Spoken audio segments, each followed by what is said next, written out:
بسم الله الرحمن الرحيم. مشاهدينا السلام عليكم ورحمة الله وبركاته، وأهلا بكم في هذه الحلقة التي نتناول فيها قصة اكتشاف جاسوسة صينية داخل البرلمان البريطاني. يعني ظلت داخل البرلمان البريطاني 30 عاما. وأين كانت المخابرات البريطانية؟ المخابرات البريطانية ذكية ومتشعبة طبعا لكن نحن هنا سوف نرى عالم المخابرات الغريب، المخابرات البريطانية والمخابرات الصينية. والذي جرى مع هذه الجاسوسة جرى معنا نحن كمصريين في الخارج. أولا احنا كما نشاهد أنه هذه هي الجاسوسة، وهي امرأة صينية، يعني هي لم تخفي صينيتها، ليست من ذوي البشرة البيضاء ولا شيء من هذا القبيل. فبتقول لك أنا صينية ومكلفة، يعني المخابرات الصينية بتكلف واحدة صينية صريحة وهي معها وليس معها الجنسية البريطانية. رغم ذلك لم تستطع المخابرات البريطانية أن تطردها.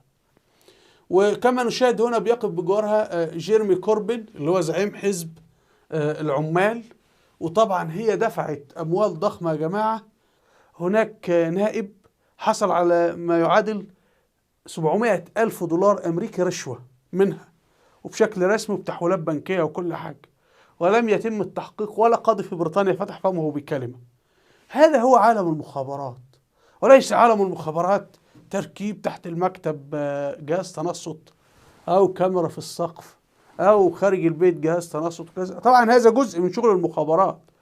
طبعا هذا اللي خدعونا به في مسلسل رأفت الهجان، ازاي زرعوه داخل إسرائيل كي يتجسس لمصر وكلام من هذا القبيل أيام عبد الناصر وكذا. طبعا القصة كاذبة يعني غير صحيحة، لكن اكتب على اليوتيوب صبر مشهور رأفت الهجان. سنرى الآن كيف يتم التجسس. أولا هنا مثلا في وكالة سبوتنيك الروسية، الاستخبارات البريطانية تحذر من جاسوسة صينية في البرلمان. المخابرات البريطانية الداخلية فعندهم الام 5 اللي هي الداخلية لمباحث أمن الدولة أو كذا، والام 6 اللي هي المخابرات الخارجية. فأرسلت بريد إلكتروني لكل أعضاء البرلمان، لا تتعاملوا معها إنها جاسوسة. طب اتفضلوا اعتقلوه. قالوا والله لا نستطيع. قدموها للقضاء البريطاني الشامخ، قالوا لا نستطيع. هنا كما نشاهد الجاسوسة وهي مع رئيس الوزراء البريطاني السابق ديفيد كاميرون، وهي طبعا يعني قريبة جدا من رؤساء الحكومات، بل وصل بها الأمر أن هي بتلتقط صورة أمام مقر الحكومة البريطانية وعادي. لكن هي جعلت الحكومة مقر الحكومة البريطانية أنه يتزين احتفالا برأس السنة الصينية الجديدة، وبالحروف الصينية الصقت على مقر الحكومة عام صيني جديد، ووضعت الورود والأزهار والأعلام كما تشاهدون. هل الحكومة البريطانية تسمح للمسلمين في العام الهجري الجديد ان هي يحتفلون ويقفون هكذا؟ لا. لكن انظروا هي طبعا الى اين وصلت قوتها داخل المؤسسات البريطانية. وهنا كما نشاهد هي مع تريزا ماي رئيسة الوزراء البريطانية السابقة وطبعا وزيرة الداخلية، وهنا مع جيرمي كوربين كان زعيم حزب العمال. هنا تجلس خلف الرئيس الصيني في الصف الثاني مباشرة، يعني هي مقربة جدا من الرئيس الصيني. وأمام الحكومة البريطانية أنا أتبع الحكومة الصينية. وكما نشاهد أن الرئيس الصيني وهو بيقوم بمصافحتها، وهنا أهي المصافحة أهي علني كل شيء، ولا بريطانيا تستطيع أن تقرب لها طالما وراها دولة قوية بتحميها. خلاص الضعيف فقط هو الذي يداس بالأقدام يعني. هنا هات الرئيس الصيني وهو بيسلم عليهم. يعني هي ذهبت، طبعا هي ذهبت إلى بكين كثيرا يعني، وهي أصلا علاقتها قوية جدا بالحكومة الصينية. طيب قصة هذه الجاسوسة وكيف وصلت لهذه المكانة والمعلومات التي سربتها من بريطانيا للصين. أولا هي بنت صينية فقيرة هاجرت إلى إيرلندا الشمالية وعمرها 12 عاما، يعني طفلة. دخلت المدرسة، حصل معها في المدارس جملة جعلها تتجسس وجعلها تكون تعتبر الصين بلدها. هي من مواليد هونج كونج، فالأطفال بيتشاجرون فيما بينهم ويعايرون بعضهم البعض بأي حاجة يعني. فقالوا لها، فهي بتقول: أدركت أنني لا يمكن اعتبار إنجليزية لأن بشرتي ليست بيضاء وعيناي ليست زرقاء، فأنا في النهاية ابنة الصين. وهذا سيحدث في الحرب العالمية الأولى، وهيؤدي لهزيمة المسلمين. الجيش العثماني لماذا هزم؟ هترك مذكرات ضابط عربي من بيروت كان في الجيش العثماني. يعني هو بيحكي وقائع، لكن الوقائع دي تفسر لك لماذا. أنا عايزك تسمع الكتاب بذهنية لماذا هزم الجيش العثماني في الحرب العالمية الأولى. فمن بين الأمور إن هم جندوا أرمن، ثم كانوا يشتمون الأرمن، وجندوا يهود. تخيل داخل الجيش العثماني في الحرب العالمية الأولى يهود، هم كانوا يشتمون اليهود. طب أنت جايب يهودي وبتخليه يحارب معركتك وثم بتتطاول عليه، فشيء طبيعي انك تجعله جاسوس وخاين، هو اصلا مش عاوز يجي لك يعني. المهم، هي البنت بسبب المعايرة لها من اطفال المدارس تحولت الى خائنة، وهكذا. طبعا هل هي من حقها تخون؟ لا. لماذا؟ لان خلاص انت دخلت بريطانيا واصبح بينك وبين بريطانيا عهد، فما ينفعش تخون العهد يعني. طبعا هي ليست مسلمة يعني. المهم يعني خاضت الحياة من الأسفل في المطابخ والمطاعم وكذا يعني. وهنا طبعا اعتنقت هي المسيحية كي تندمج في المجتمع البريطاني، وتزوجت من بريطاني وأنجبت منه طفلين. فأصبح خلاص بموجب القانون البريطاني يعني كيف تفصل أم عن أولادها يعني. إنما طبعا هي لم تستطع أن تتخلص من لون عينيها، ولم تستطع أن تتخلص من لون بشرتها، وقالت: بشرتي ستظل صفراء، ماذا أفعل كي أجعلها بيضاء؟ لا أستطيع، فأنا ابنة الصين. طيب هي فتحت إيه لنشاط تجسسها؟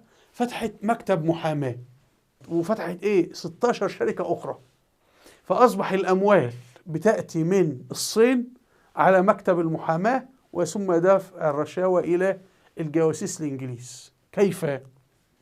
هي مثلا أصبحت بتكلف مثلا سين مكتب آخر أو شركة أخرى مفروض تقوم لها بمهمة تكلف مليون جنيه استرليني، فهي تتعاقد مع هذه الشركة ب5 مليون جنيه استرليني.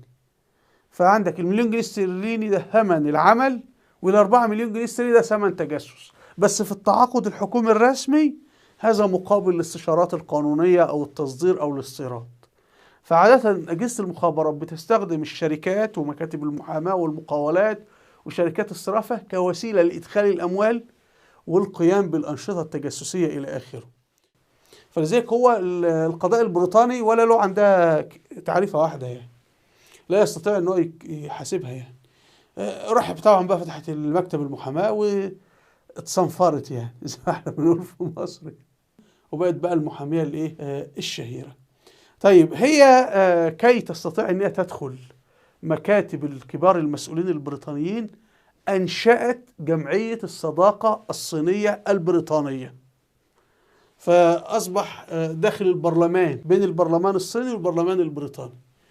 فهي هنا كما نشاهد جيرمي كوربين في البرلمان، وبتأتي بوفود صينية وبتقوم بعمليات الصداقة. طب هل الإنجليز يا جماعة فاضيين؟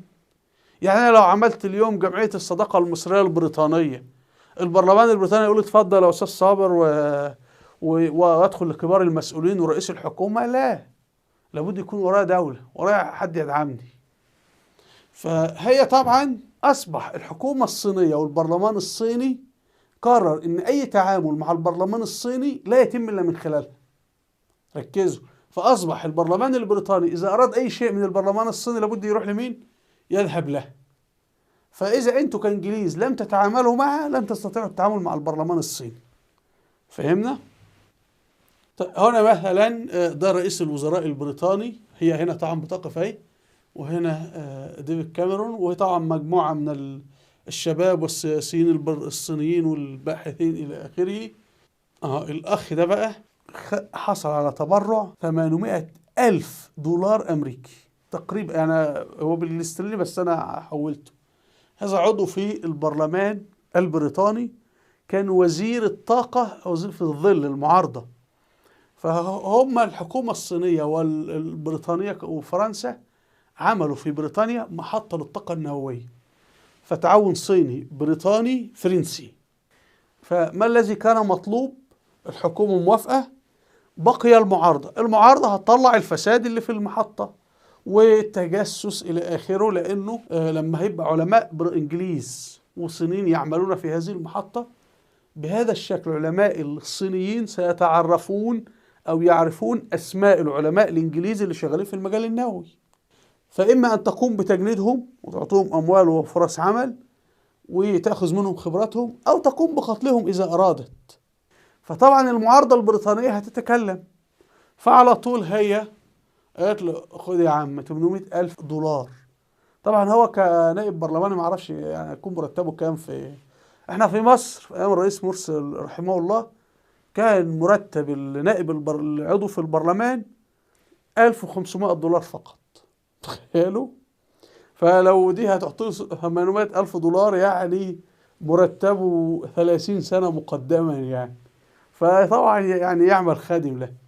الأكثر في نائب آخر أيضا ده كانت بتعطيه من ضمن المرات يعني 5,000 جنيه استرليني في صورة تبرع، وهذا مسموح. هم طبعا النواب كانوا يأخذون الأموال ويبلغون المخابرات، يعني يبلغون المخابرات البريطانية إن هذه دفعت لنا أموال وكذا. لكن هنا في حاجة بنسميها التجسس السلبي. يعني إيه؟ أنت اللي هو في القرآن الكريم تأمرون بالمعروف وتنهون عن المنكر. إن هذا النائب بعد ما كان هيكشف نشاط المخابرات الصينية داخل الأرض، الإعلام أهميته إنه بيحرك. ما هي المخابرات البريطانية هتكتب تقرير عن الخطورة بتاع هذا، وبعدين تقرير المخابرات البريطانية هيضع على مكتب رئيس الوزراء، ورئيس الوزراء أمامه تقارير كثيرة واتصالات وكذا. فما الذي سيبقى في ذهن رئيس الوزراء أو رئيس الدولة من أكوام التقارير التي سيقرأها؟ شيء تافه بسيط. فالإعلام بيحول النملة إلى فيل. كان جمال عبد الناصر الرئيس المصري السابق يقول ما ينشره الإعلام هو الذي حدث، وما لم ينشره الإعلام لم يحدث. الطفل ريان في المغرب اللي نزل في البير وتوفى رحمه الله، انظروا العالم كله الإعلام عمل إيه؟ قصته عالمية.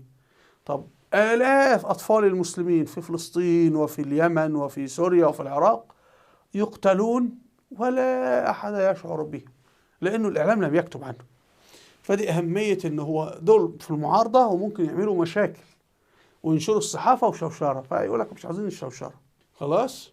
هي أسست لنشاطها 16 شركة. يعني احنا عايزين نجند ناس في مجال الاتصالات، فشركة في الاتصالات. نجند ناس في كذا، نعمل ايه؟ نعمل شركات. مثلا عينت عند هذا النائب ابنها باحث، قالت له خلي الولد ابني عينه باحث ايه في مكتبك. بيعمل ايه كباحث في مكتبه؟ اولا بيعرف كل تقارير البرلمان البريطاني بتاعتي عنده. يعني انا كنت صحفي، كنت مراسل في البرلمان في مصر في عهد الرئيس مرسي، فكل تقارير البرلمان اقراها، فبعرف معلومات عن الدولة طبعا. بالإضافة إلى أن هي بتعرف شبكة اتصالاته، ومن نائب من تشاجر مع من، والنائب مين بيأخذ رشاوى من مين، والنائب مين ماشي مع النسوان مين، وهكذا. يعني لما يعمل في مكتبه هيبدأ يطلع على العالم السري القذر للنواب البرلمانيين. طيب والمخابرات البريطانية تعرف الكلام ده. الحكومة الصينية وقفت خلفه. الحكومة الصينية ماذا قالت؟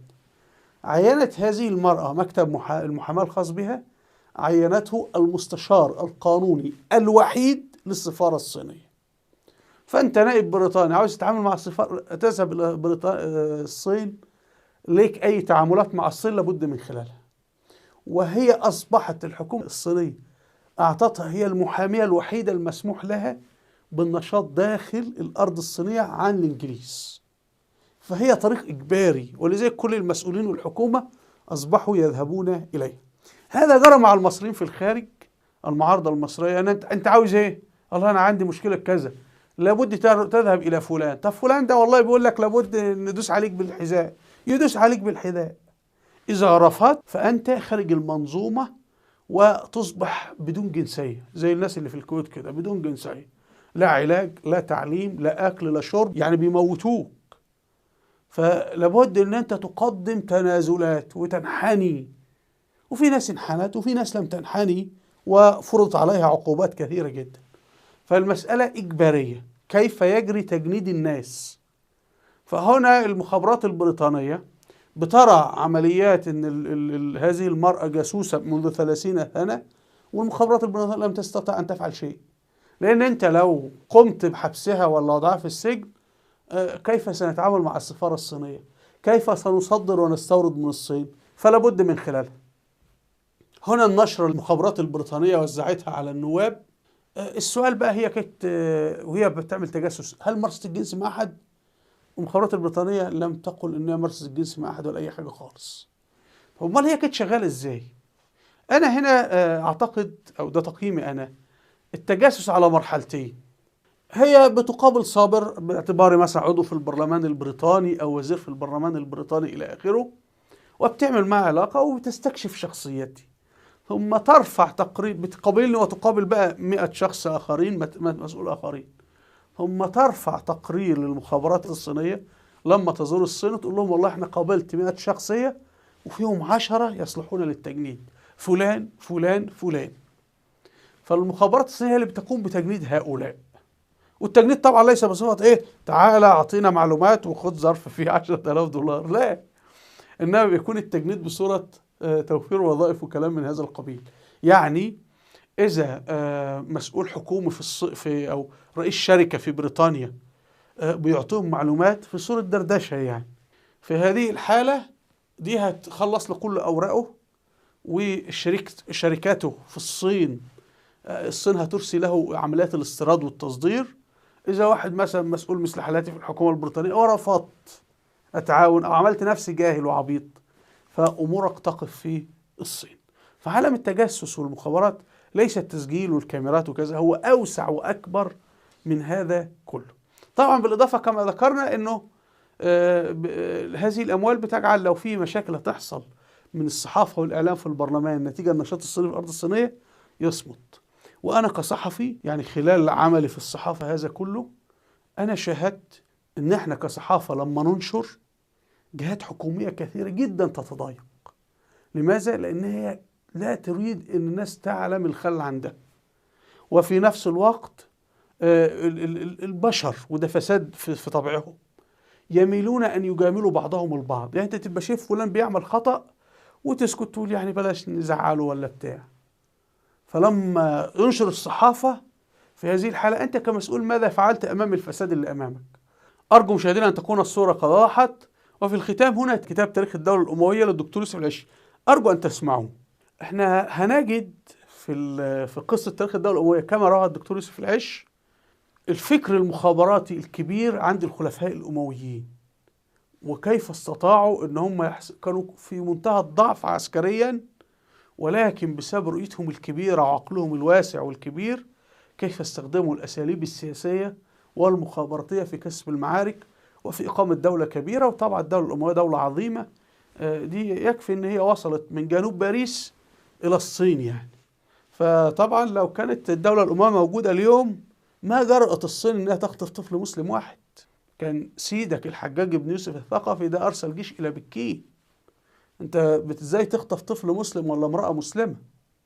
ثم يخرج علينا الجهلة يتطاولون على الحجاج بن يوسف الثقفي. أرجو الاستماع إلى هذا الكتاب. هنا فهرس فيديوهاتي على اليوتيوب، أرجو الاستماع إليها، وأسفل الصفحة رابط صفحات على الفيسبوك وتويتر. هنا قائمة الفيديوهات الوثائقية التاريخية، أرجو أن تشاهدوها لأئمة في مجال التاريخ، وأرجو منكم الاشتراك في القناة بالضغط على هذا الزر.